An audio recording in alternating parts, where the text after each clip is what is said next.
You are listening to the We Are Cousins podcast, a podcast that focuses in South Texas and Northeastern Mexico genealogy.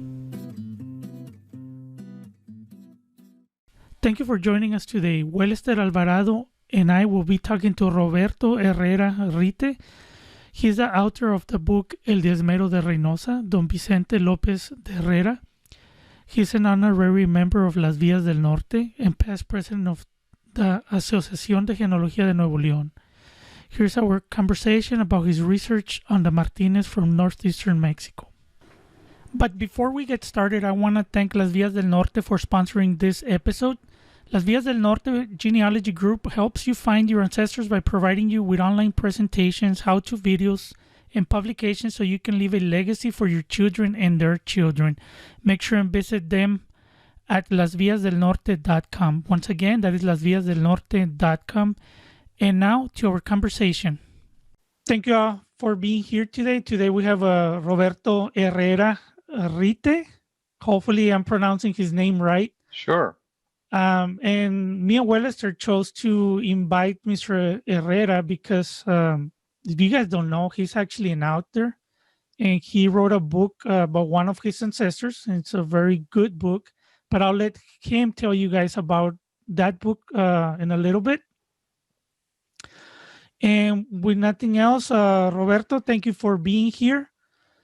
And could you please tell us a little bit about yourself so our community could get to know who you are? Sure.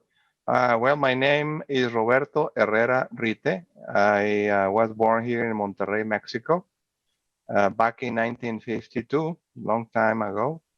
And well, basically, my whole life has been here in Monterrey, with the exception maybe of when I started my master's degree back in Penn State, the Pennsylvania State University. And that was also a long time ago. And my major, I am also a chemical engineer from the Monterrey Tech, and I have some other studies. Basically, my professional life was about business and management and planning with different companies here in Monterrey, Mexico. My last position was global sourcing director for Cemex, the cement company in Monterrey. Cemex is a global company, and I was basically in charge of the negotiation of all the purchasing for the whole group in the world. So it was a very interesting, very demanding, and I was tired. So I decided to not quit, but me pensioné, meaning in English, what is the Retirement. translation? You retired, Yes. hiatus. Yes, and that was in 2010. So it is 10 years ago. And for that, I then had the opportunity to enjoy spare time, and I decided to invest it in genealogy or family history, beginning, of course, with my family, but after 16,000 people in my family tree, well, that became more going upwards. It is now going downwards, which means I am not looking for so many ancestors anymore, because probably the sources are not now all as available as I would like to, but more looking for my present family that I don't know. And I have had several cases in which it has been very rewarding, because I have met personally with people that I never knew they were there, and they are. So That's great. basically that's my story. And Roberto, before we start talking about the Martinez surname, especially the Martinez in your ancestry, I want to talk about a little bit about El Diezmero de Reynosa. Sure. Don Vicente López de Herrera. And for those of you that are interested, or not interested, what I want to say is that we have to document and write the stories of our ancestors. Now, El Diezmero de Reynosa, I believe, is a historical novel, That's correct. but it's based on genealogical research and historical research. But I'll let Correct. Roberto tell you guys about a little bit about the book before we move into talking about the Martinez. Well, Don Vicente Lopez de Herrera was who originally came from Spain back in 1760. He was born approximately in 1740 in Madrid. And basically, he came here to Mexico joining a mercader. Sorry for my English, is not at all. No, you're doing great. Keep going. Very good. But help me with words that I don't know, I don't recall. So he was a mercader, but he came here as a merchant, correct. He came here to Mexico as his companion. Basically, the right word, it was written in the documents when he first boarded the ship coming to Veracruz. He was criado. Criado means that he was somebody that was raised within the family. So criar means to raise a person within the family. He's not part of the family, but he was raised within the family. And with another gentleman, the three of them came here to Mexico. It's very interesting, and really, as Moises said, when I first began my genealogy work, I was looking for people and names and dates and places, but afterwards, it became more family history. It was, yes, very rewarding to look for information about this man, as many other Spaniards came here to Mexico looking for a new life and fortune, maybe, why not? Mm-hmm. But basically, the idea for me was to look for information. So I began searching for information, not only in Family Search or Ancestry or any of those sites, which are very helpful, of course they are, but looking in libraries, local libraries, national libraries, international libraries. And for example, I after some time began looking in the Archivo de Indias. So I was very fortunate to find his document for embarking the ship.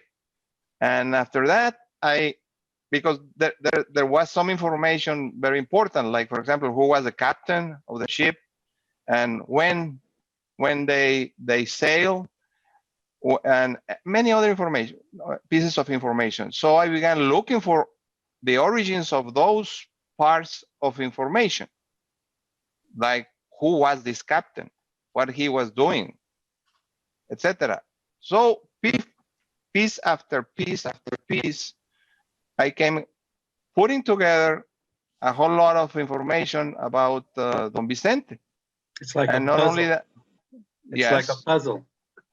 Well, it's not a puzzle. It's what is integrating what you find, but happens to be that it is the story of his life eventually.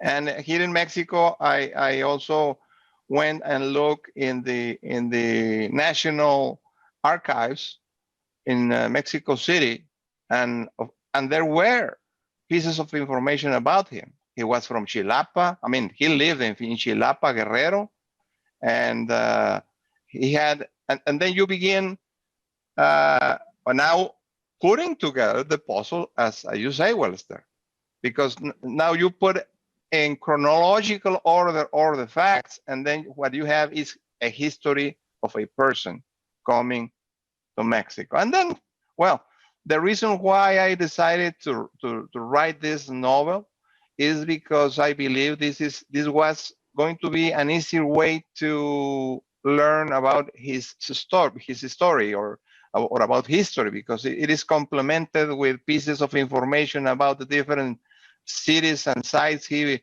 visited, etc. So it was fun writing it. It's a very interesting book, and I highly recommend everybody get a copy. You could go to lulu.com and search for it. It's titled El Diezmero de Reynosa, Don Vicente López Herrera. And Don Vicente actually played a big role in Las Villas del Norte, because he was a tax collector, I believe, for the church, which they called the Diezmero, where the pobladores had to give 10% of their earnings. And from time to time, I see his name mentioned in records or as a witness while researching records for this area. So it's very interesting. Highly recommend everybody get a copy. It's a good book. And it is, by the way, it is documented with the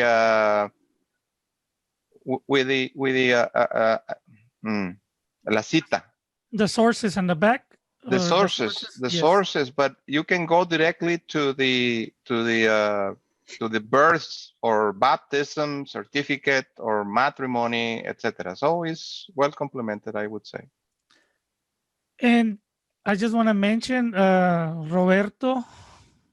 He's an honorary member of Las Villas del Norte also, and he also has a presentation there on El Diezmero de Reynosa, his book. It's very interesting. It mentions South Texas, Northeastern Mexico, even an area near Corpus Christi, where Don Vicente had some property there. And I guess we're going to move on and let's talk about the Martinez. And the reason we invited Roberto was because he recently did a presentation for the Asociación de Genealogía de Nuevo León. Hopefully I'm saying it right.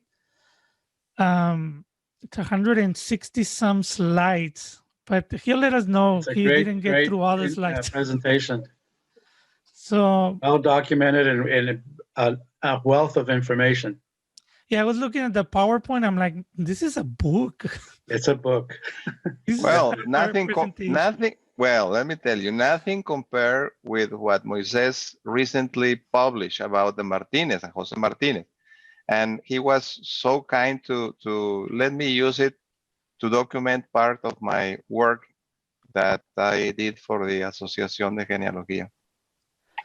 And you know, we'll point something out later on when it comes to the name, because I actually agree with Roberto about not being Jose Ignacio Martinez, but actually being only Jose Martinez. Unless I'm wrong.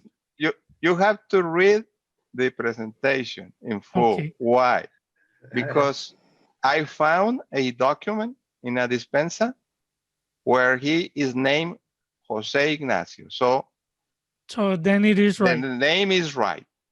And you know, originally I had Jose Ignacio Francisco Martinez. But you know why? Because I was reading, I think it was the death record wrong. They didn't put a comma or anything after Jose. Y lo dice Francisco, but no, it meant that he was buried at the Convento de San Francisco. Okay. So I just read it like that. And you know, it's something I gotta point out. We gotta read those documents or try and read them as best as we can. Carefully, because error, as you say, you know, I compared with everybody else and nobody had Francisco. I'm like, pues let me look at all the sources, and I have a ton of them. There are like 30 some sources. So I went one by one until I found, okay, here's where I got it from.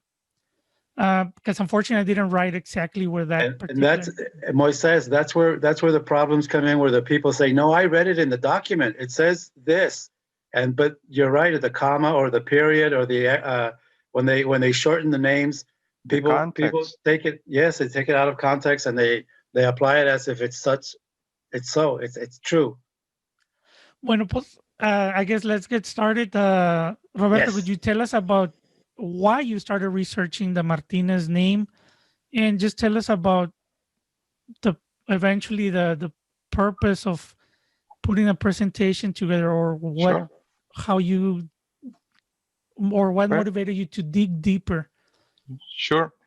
Well, first of all, my grandmother, mother of my father, she was Martinez, and of course, a lot of Martinez are included in my family tree. As the presentation says, for Nuevo León and in general the northeast of Mexico and South Texas, Martinez is the most common family name that you will find. And I give some details in the presentation about that. So being Martinez so important for our region or state, I first thought it was not only interesting but important to document who was the original ancestor of the Martinez who came to the region. Moises in his book mentioned that he is the genearca, we call it in Spanish, the genearca for Nuevo León, and I definitely 100% agree, but not necessarily for the Northeast. Why? Because of course, when you are searching for information, the first thing you find is maybe a lot of trees, including Martinez. And most of them, or many of them, include Jose Martinez or Jose Ignacio Martinez as the genearca. But I found other Martinez that came to the region, not necessarily to Nuevo León, but to the region of Northeast Mexico. I'm going to talk about Northeast Mexico because when they were here, Texas was at the beginning of the history, and from here they went and colonized other regions, including Texas. So basically, I said, well, first of all, for the region, Ignacio is the father of Jose Ignacio. And I found documents in Saltillo that physically prove that Ignacio was his father. So it was very interesting for me to find and solve that puzzle. Is Jose really the genearca for Northeast Mexico? Or there is somebody else? At least there is Ignacio that actually you, Moises, included in your own book. So for Northeast, at least Ignacio, who is certainly father of Jose Ignacio, for me, he is the genearca of the Northeast so far. So I said, well, what else? There is another man called Francisco Martinez Guajardo, who is, he was in Saltillo a little bit before than Ignacio and Jose Ignacio. So I said, well, who is this man? Let's investigate about that. So all that different pieces of information, I was trying to put them together and question myself, who is really the genearca of the Northeast for the Martinez family name? So I began searching and searching and searching, and here is what I use very much Moises' book about the Martinez, very well put together, and I said, well, let's try to do this. So, but at the same time, given the conditions of our restriction, physical restriction for the pandemic, then I had more time here at home than I used to have because I basically stay at home. And the Sociedad de Genealogía de Nuevo León suspended the meetings and conferences in which every time, once a month, somebody presented a work related to genealogy, and basically talking about different genearcas. Again, Moises, what is the translation for genearca? Because maybe somebody wouldn't identify the word. Progenitor. Okay, That's what the they call them in original. English. The first person who came into some region like Monterrey or Nuevo León or etc. That's what we call genearca, the first one to come here. So I said, well, let's try the internet conference like Zoom that we are doing here today. And I never did that before, so I kind of look how to do it. And well, we put it together. And the idea was to begin accepting our new condition and try to, again, get back to work and share with whomever is interested the investigations that we do. So I did it. I have to admit that I was very arrogant when I proposed that to Kiyama, who is the secretary for the association. And I said, no problem. Give me 3 days, 1 week, and I put it together. No problem. We're going to talk about the Martinez. And it happened to be that it took me more than 1 month of continuous work, of investigation, and I didn't finish. I only covered 4 generations of Francisco. So it is very rewarding, but it takes much more time. And when you think you have it all, then you realize you don't have anything. But I have to tell you, Robert, that it was a really, really good presentation. Lots of information and precise. So you did a really, really good job. Thank you. Thank you. I hope you enjoyed it, and why not? Maybe somebody can use some information, at least in this case, because back in those times, baptism or matrimony certificates aren't that available for everybody. And even though Saltillo is one of the original cities founded here in Mexico, those documents were scarce.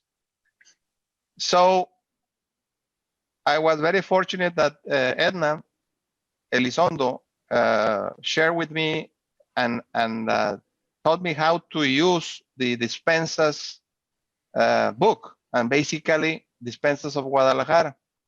And basically was using that book that I put together a lot of information about them. I really recommend that very much, because these dispensas, they wouldn't give you only the names of the parents or the grandparents, but actually they give you the genealogy of the person in question. Both. The dispensa is what is the name in English again? Yeah, before we go any further, let me explain this a little bit. For those of you listening that do not know what a dispensa is, basically it's a marriage dispensation, and they had to be granted when somebody from what is now Mexico wanted to marry an ultramarino that was from Spain. They would do a marriage investigation. Also, when they were related by blood, if they were related by blood, like second cousins, third cousins, they needed a dispensa. And also, when somebody was raised in somebody's home and they wanted to get married, let's say with one of the other kids that was actually belonged to that family, they actually needed also a dispensa. So there's a lot of different reasons for a dispensa, but they're basically marriage investigations that they would investigate. For example, the ultramarino, the one from Spain, they would investigate if he was married over there or not. Same thing over here. If they were related by blood, they would want to know specifically how. And then once the investigation was done, then the bishop would grant permission for them to get married. And the book that Roberto's talking about, there's actually 2 books. One is called Index to the Marriage Investigations of the Diocese of Guadalajara, 1653 to 1750. And it includes all the marriage dispensations for Coahuila, Texas, Nuevo León, y Tamaulipas, what is now this area. Because Guadalajara used to control, the Diocese of Guadalajara used to control all this territory. And then there's another book It's called Index to the Marriage Investigations of the Diocese of Guadalajara, 1751 to 1779.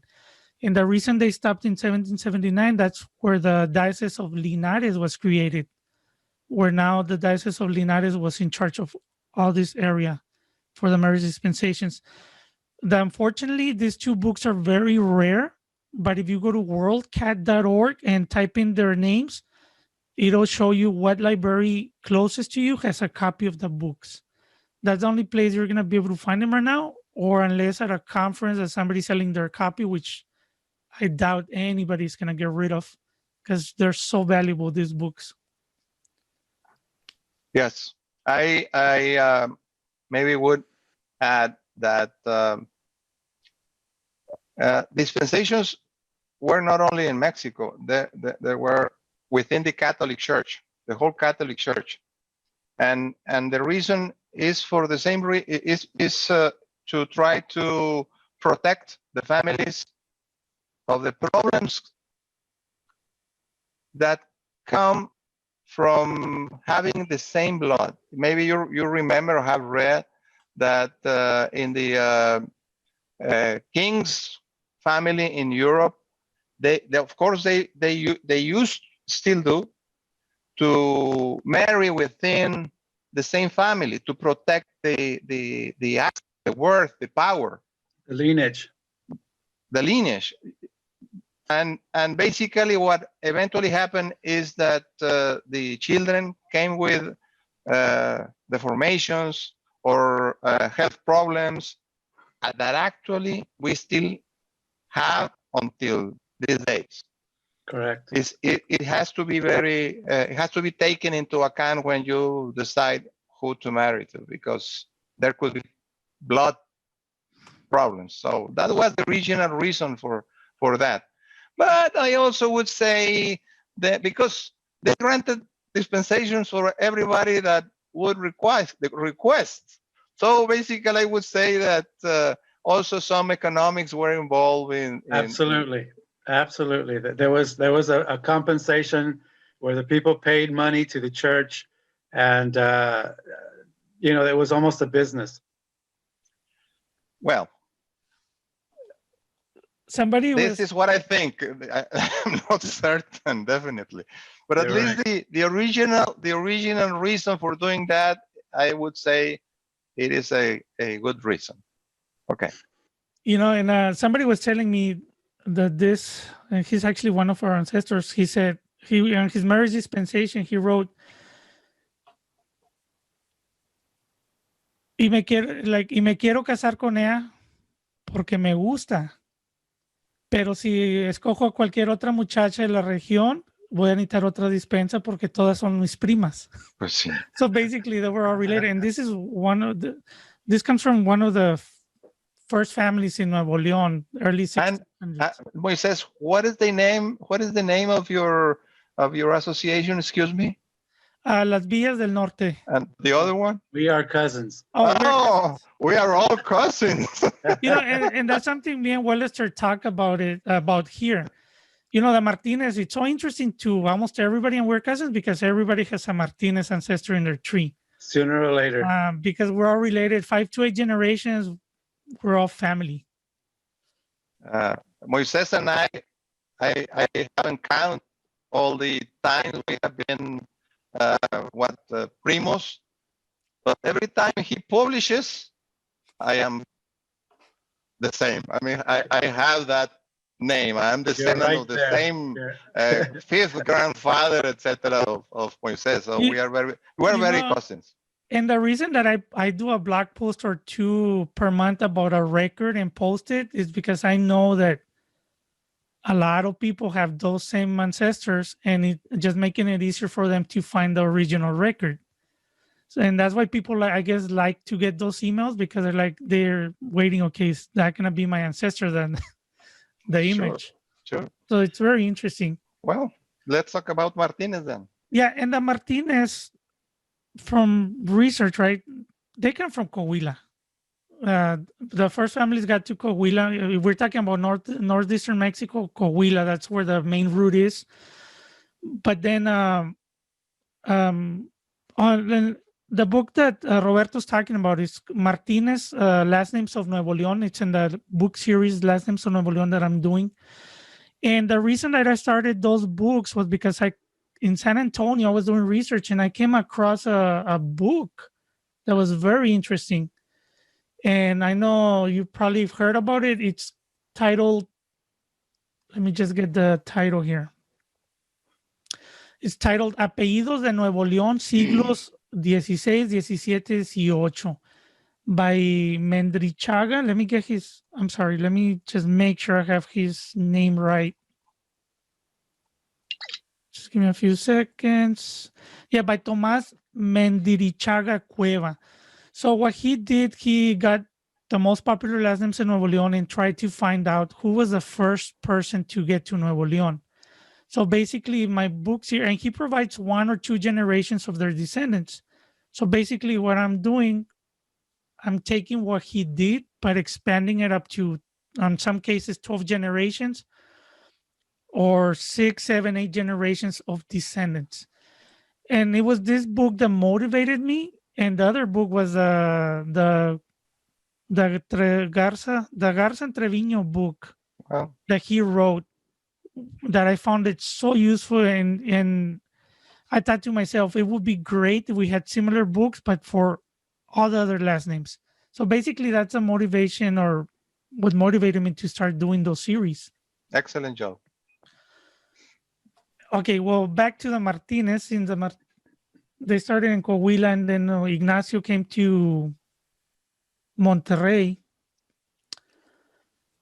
And I know I'm a descendant actually of Jose Ignacio Martinez also.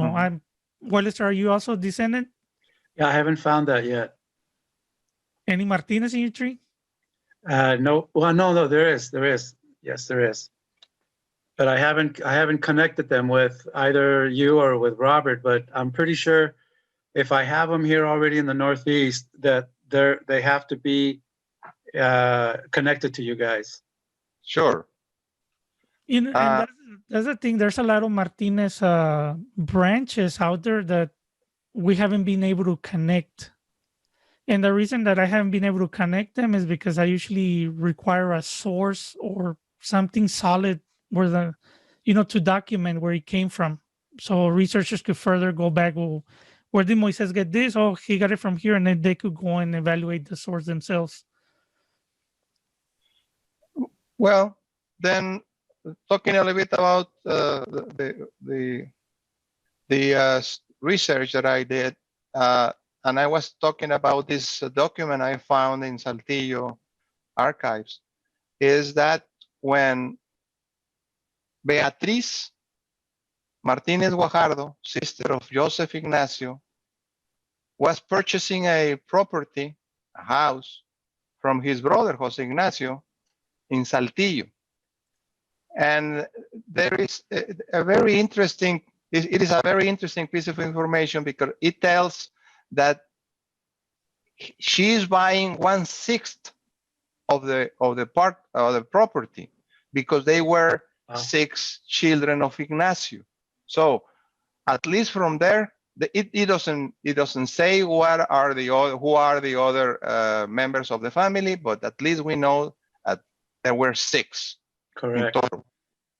Out of those 6, one is Jose Ignacio, one is Beatriz, and it mentions that it was part of the will of their father Ignacio. So there we also know that Ignacio was indeed father of Beatriz and Jose Ignacio. By the way, it says in that document, it says Jose, only Jose. But we all well know that is the same person in this case. So I also found a lot of new documents for me there in the archives of Saltillo, and was that was related with Juan Francisco Martinez Guajardo.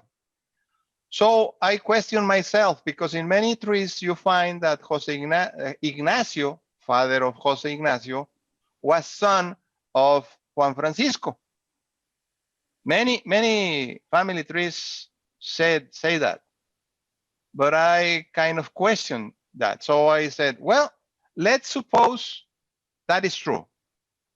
Then the genearca for the region of Northeast Mexico should be then Juan Francisco.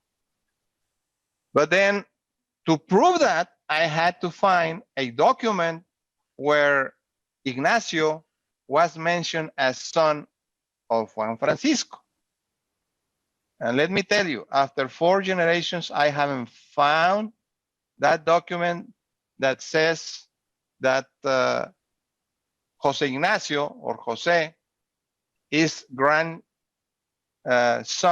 of Juan Francisco. On the contrary, because Jose Ignacio being married to, what's her name? De la Garza, a ver. Yes. Let me Inés. Inés de la Garza. In their matrimony document, it says that they have a dispensation because they had blood relationship. But unfortunately, I of course I have the matrimony document, but didn't find the dispensation. I just couldn't find it. But what I found was 3 or 4 other dispensations that include Inés de la Garza in the bloodline of the person in question, either the grandchildren or the great-grandchildren or whatever. But they all were directed through Inés, not to Joseph Ignacio. And of course, including Juan Francisco as part of the dynasty, let's say, dynasty. But then, being them, apparently they were, Jose Ignacio, he was uncle of Inés de la Garza through the Martinez, apparently to the Martinez. But then I couldn't find any document that proves that Jose Ignacio was son of Juan Francisco. So my conclusion at the end of the work or the investigation is that, as far as I have found, they are not. I mean, Jose Ignacio is not descendant of Juan Francisco, but I don't have any other document saying the contrary. So we are still in the middle of this investigation. I was so fortunate that Crispin Rendon attended to the conference, Zoom conference, and he, being as he is, he participated very much in the conference. He said, "Well, if your question is if they are related, let's put together a study with Y DNA and see if Juan Francisco and Joseph Ignacio are related." So right now this is undergoing, as he told me, and they are looking for this relationship. Another piece of information, very interesting, is most, if not all, the Martinez descend from Ignacio, not from Juan Francisco. I mean, talking about today. Why? Because they were Martinez Guajardo. And basically, as you may know, they could decide what is the family name they would take as his own. And most of the descendants of Juan Francisco, they decided to take either Flores or Valdez or Guajardo. But I haven't found anyone, at least to the 4th generation, with documents that they take the name Martinez, descendant of Juan Francisco, but only Jose Ignacio. Interesting. There's another, Francisco Martinez Guajardo, que se casó with the one that was married to Inés Rodriguez Navarro. Ursula Inés, that's right. Ursula Inés Catarina, that's how I have him. He's a Francisco. Martinez Guajardo, and then we have the father, the Jose Ignacio, which is Ignacio Martinez Guajardo too. Right. And you know, it makes sense because the time period Francisco Martinez lived, when the presumed grandson lived, the time period or the timeline makes sense. But the thing is, we don't have the proof. That's a problem. Well, You know, and genealogy is about proving. you know, and I get emails all the time with the books that I've been publishing. They're like, hey, how come you didn't include so and so in this family? Because I haven't come across something proving it. You know, if they send it to me, well, great. If there's ever a second edition, they need to include it. But that's the thing. Like, if we don't include something or leave something out, it's because we do not have the proof. You know, they may be the same family, and you know, we could come up with these theories or educated guesses. That's a problem. Moises, that people come across the storytelling and I think he came from where it gets you into trouble because you can't prove the connection. And unfortunately, as they say here, con papelito es más bonito. I mean, you have to have the actual document to prove that the line continues with this person. And another thing, not necessarily have the document, but then after you do an exhaustive search and you have so many documents that prove you put everything together, you could go ahead and put that he's the father, but you have to write a synopsis or an explanation of why you decided that and provide the evidence that you used and make sure and publish that, because then future researchers, oh, yeah, Moises put here that he's the father, but he wasn't sure. And this is his explanation. Yeah. You know, and that way other people can build on top of your research. But if you don't do that, then don't even add any parents. And let me make this comment. The same way we are searching for this information of our ancestors, then we have to be sure that we leave information about ourselves for the future generations to find us. Because if you don't leave any piece of paper or photograph or writings or your own documents available, eventually you could be lost in time. Wow, Robert, that's actually pretty good. I like that a lot. And you know, something I want to recommend that'll help that or listeners document their histories, join a genealogy group and under journal, submit an article about your family. And you never know, 100 years from now, most of those journals are going to end up in libraries too. And somebody may just find you there. Or if they enter your name on the internet, oh, look, the table of contents says that this name is coming up, they could check out the particular book. But that's a great way. I know on Los Días del Norte, we have a yearly journal and it's made by our members, basically. All I do is I just put it together, but they send me the articles. And those stories are stories that otherwise wouldn't have been told or preserved. And that's one of the benefits that genealogy societies offer to their members. So kudos, Robert. That's a good suggestion. that is what I am trying to do. And again, I have my 7-generation tree, both for myself and my wife, on the wall, both together. Here it is. At least I can live that. Here I am and who I am. And I think you could actually, now with software, it's so easy to do a report, you know, put a little introduction, your report, and make it as a book and give it to your kids too. It's not that hard. You know, it doesn't have to be something. I tried to do that with the 16,000 people I have, and it would be about 2,000 pages. Yeah, exactly.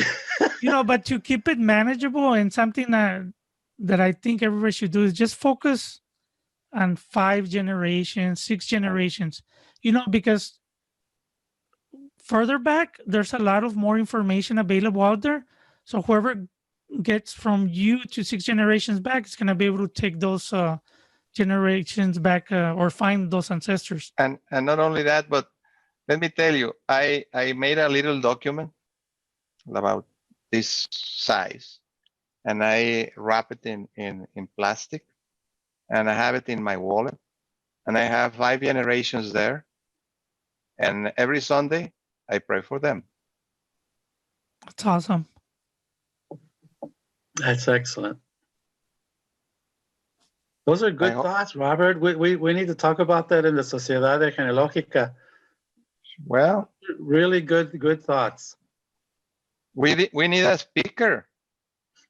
Maybe Wellester would be interested in presenting some of his work. I'm starting to do the book. Okay, yeah. Well, awesome. Thanks to you. Go for it. Yeah. Thanks to me. No. Yes, thanks to you. You had nothing to do with that. Yeah, you motivated me. Well.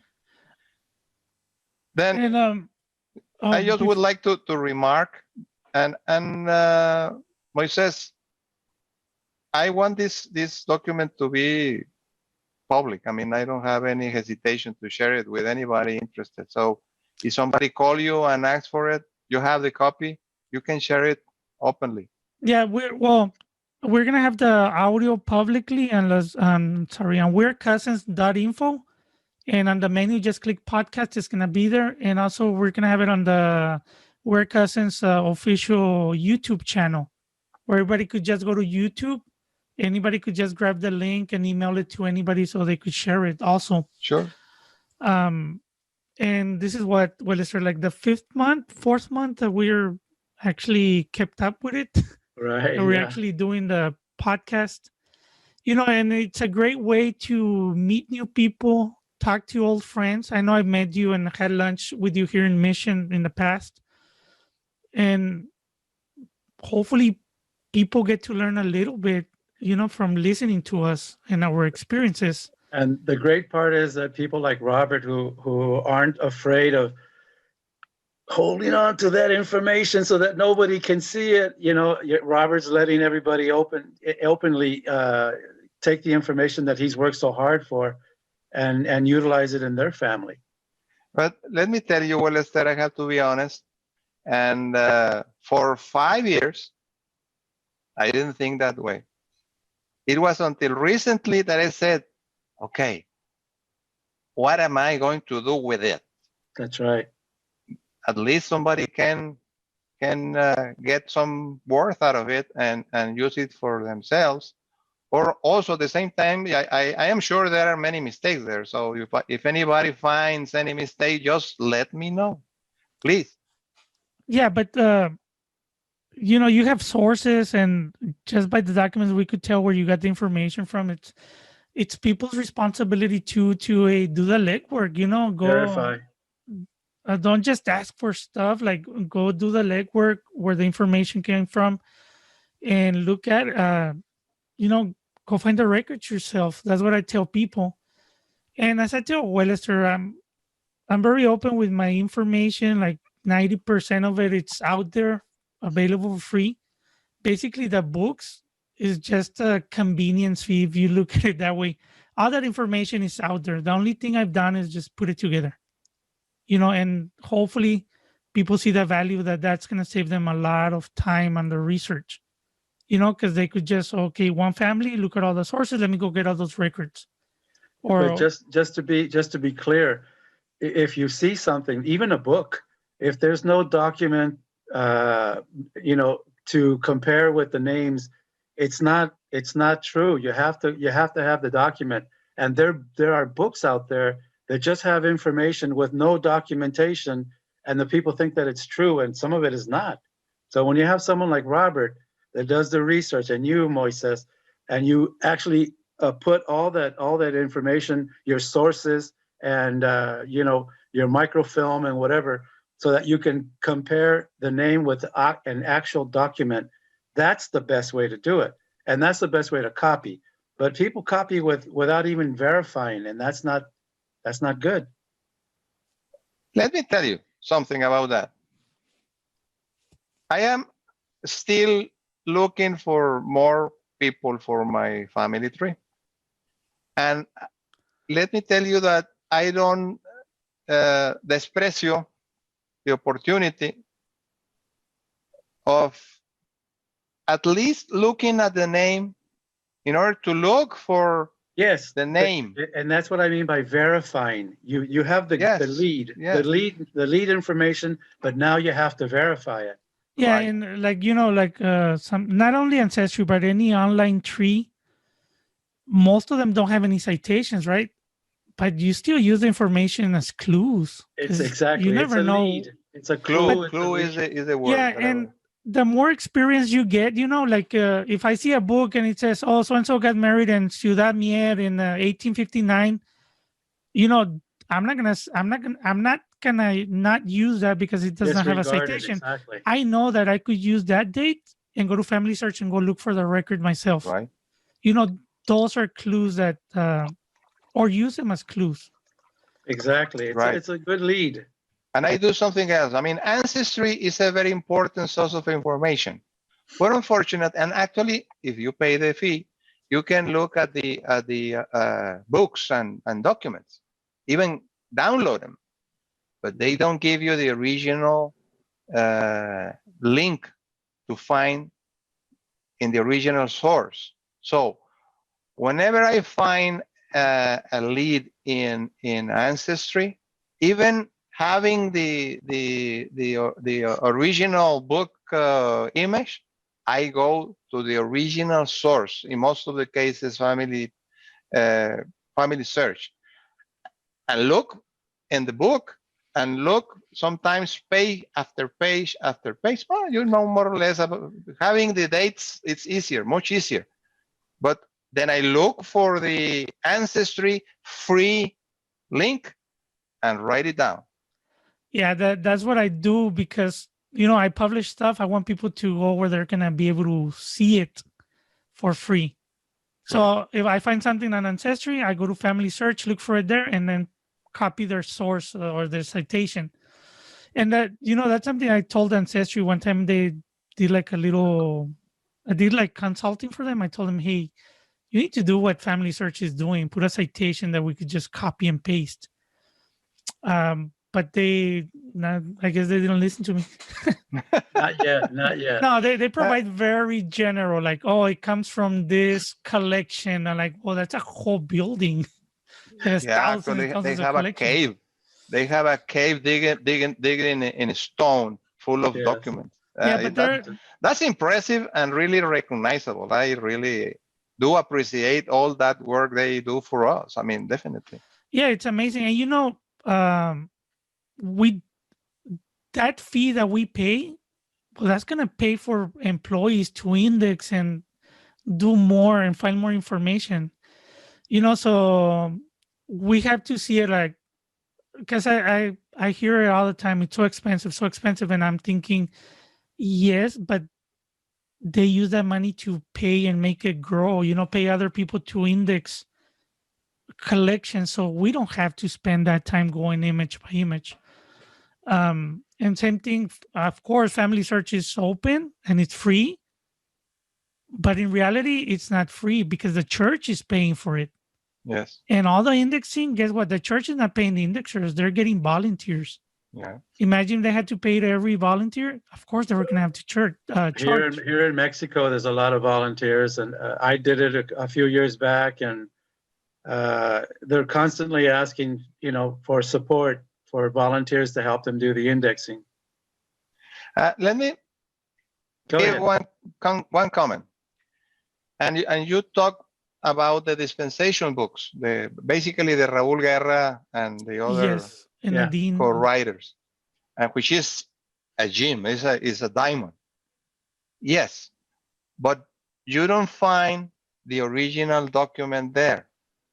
You have to go and look for the original document, even with a Family Search, which eventually you will have to go page after page after page after page looking for the reference, because the reference they give in Raúl Guerra's book is the number of the document, the original document. N70 is a number that is written on the book, on the side of the page, and you have to look for it, and you have the date.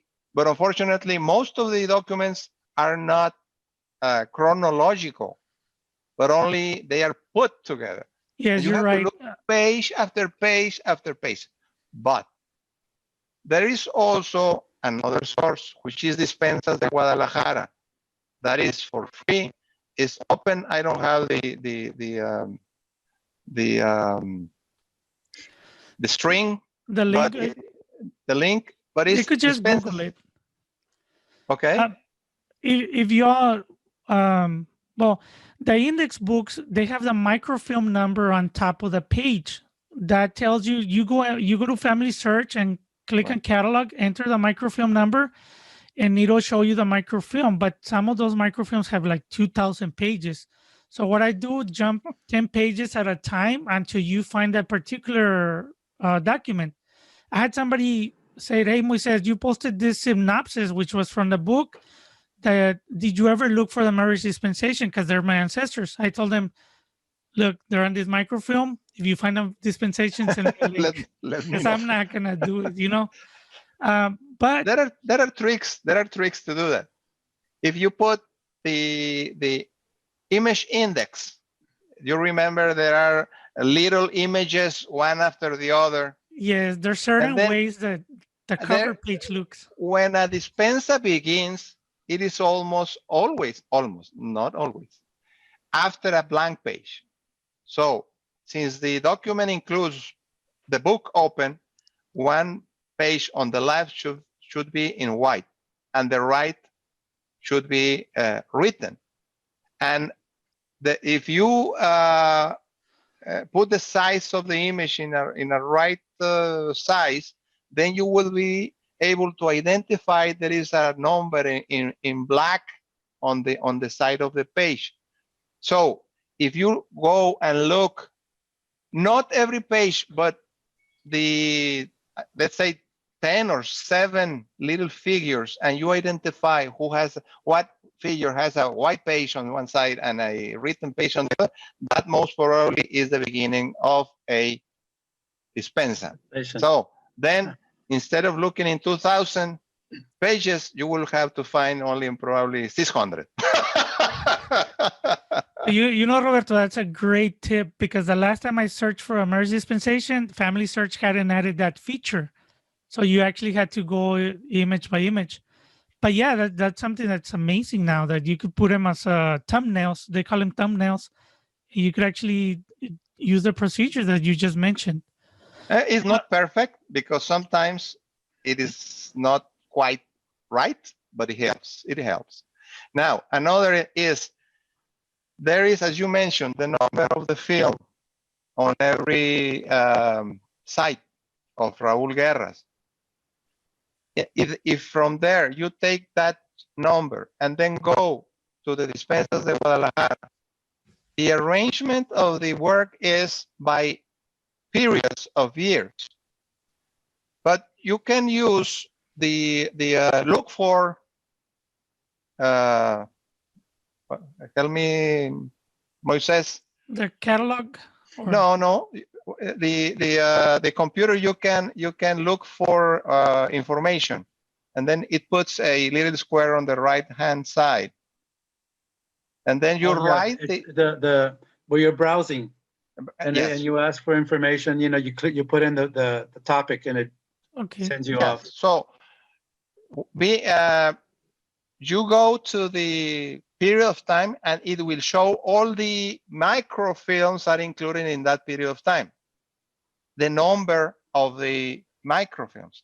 So if you write the number of film in the look for square, it will tell you if that microfilm is in that period of time. And then you click, let's suppose there is the film.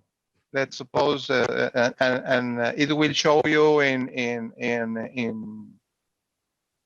bold what is the film. Then you click on the film, and it will open all the names of the couples that are getting a dispensa. And there could be many. You can go one after the other. But then you do the same. You write the name or the last name or something like that. Remember that sometimes names are not exactly as we write them today. So just be sure to try several times. Several ways. Then it will show you exactly what is the dispenser you are looking for. And then on the left side, there is a number, which is the image number. Then you go on top of the list, and there is the film. You click it on the number, it will take you to the original film, and then you will just write the number of the page, not the image, and it will take you directly to the document. So we need to do that step by step, Moises. Yeah, we need a tutorial from Roberto.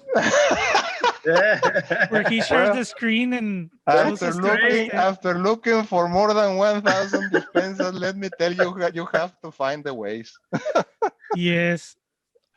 Well, I guess we'll cut it here. But before we leave, since we're talking about dispensas, and your ancestors are not from Northeastern Mexico, Guadalajara Dispensas is an excellent website. Just search for it on Google. And then what they've done, it's basically a project that they've tried to index all the names found in all the microfilms for Guadalajara. So you could just search for a particular ancestor under little search box, and hopefully you find one there, and it'll have the microfilm number next to it.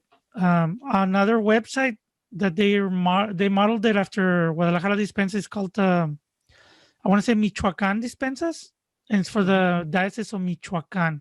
Those are the only two dioceses that I know that there's projects for. But back in the day, there were 3 more that cover the entirety of Mexico. Just remember that not all of the films are in Guadalajara Dispensas. Yeah, there are many more in Family Search that are not still documented or indexed. Yeah, and I know Guadalajara Dispensas, I don't know if they're still indexing, but for a while they had stopped indexing those films. But there's, I want to say, hundreds or thousands of films. There's a lot of them. But, that's the work it takes. People just find. I have read, just my last comment, I have read that in Mexico, there is not enough information as in other countries, including the United States. I don't agree with that. The information is there. It's only a matter of taking the time and the effort to go and look for it. I think Mexico is way better than the U.S. because the females kept their identity. And in the U.S., no, they were treated as property. Once they married their husband, they would lose basically their paternal last name. But Roberto, I want to thank you for being with us today. Thank you very much, Roberto. Thank you both. And that's it for our podcast. I hope that you enjoyed our conversation. And also, I want to thank Las Villas del Norte once again for sponsoring this show. And encourage you to go visit Las Villas del Norte at lasvillasdelnorte.com. Remember, Las Villas del Norte provides the same benefits that a genealogical society does, but on a digital platform. They have newsletters, monthly video presentations, and a lot of other great stuff. Please go ahead and visit them. And thank you. Until the next time. Thank you for listening to the Weird Cousins podcast, a podcast dedicated to South Texas and Northeastern Mexico genealogy.